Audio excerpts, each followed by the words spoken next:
तू ही निरंकार, मैं तेरी शरण हाँ, मैनू बख्श लो। सासंगत जी प्यार से बोलो धन्यकार जी। एक महात्मा था, वह सत्य का ज्ञाता था। उसके हृदय में उपकार भरा था।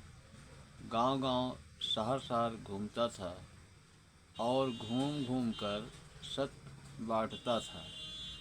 सत्य की बात केवल उन लोगों से करता था जो अपने प्रति सच्चे थे। उसका विश्वास था कि सत्य की को वही मनुष्य प्राप्त कर सकता है जो अपने प्रति सच्चा होता है। जो लोग होते कुछ और बनते कुछ हैं, वे सत्य से वंचित रह जाते हैं। लोग अपने प्रति सच्चे हैं या नहीं, इस तथ्य को जानने के लिए वह महात्मा कई उपाय अपनाता। एक बार वह एक मंदिर में गया। वहाँ अनेकों भक्त मौजूद थे। उस महात्मा को देखते ही वे खुशी से नाच उठे। सब ने मिलकर महात्मा से प्रार्थना की, कृपा हमें भी सत्य से अवगत कराइए। महात्मा ने सत्य पर प्रवचन करने से पहले एक प्रश्न वहाँ बैठे लोगों से पूछा, क्या आप नियमित रूप से गीता पढ़ते हैं? जी हाँ, सब ने ऊंची आवाज़ में कहा। क्या आपने गीता का 19वां अध्याय भी पढ़ा है? जिन लोगों ने पढ़ा है, कोई कृपा अपना हाथ ऊपर उठा दे। महात्मा ने कहा। देखते ही देखते वहाँ बैठे सभी लोगों ने अपने हाथ ऊपर उठा दिए, सिवाय एक बूढ़े व्यक्ति के।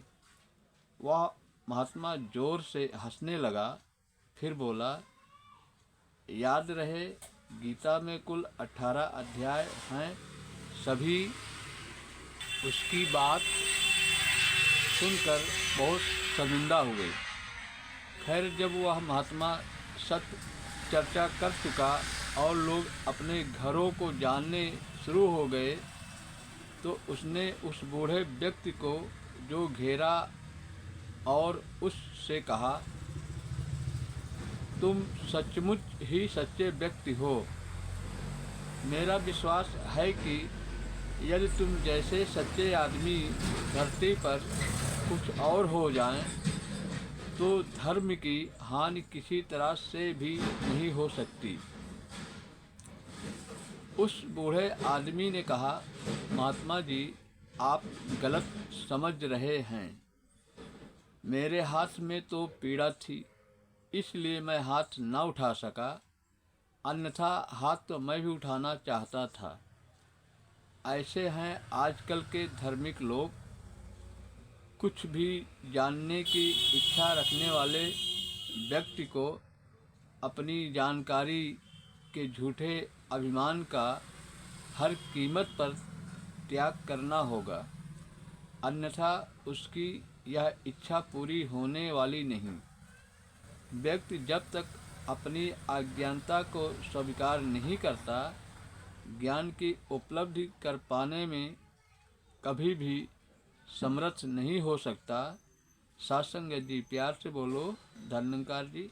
सासंगत जी, अगर विचार अच्छे लगे हों महापुरुषों तो लाइक कर दीजिएगा, सब्सक्राइब कर दीजिएगा। लाइक बहुत कम हो रहा है, सब्सक्राइब भी कम हो रहा है। सासंगत जी आशीर्वाद दीजिए। एक लाइक और सब्सक्राइब से दिल में बहुत खुशी होती है।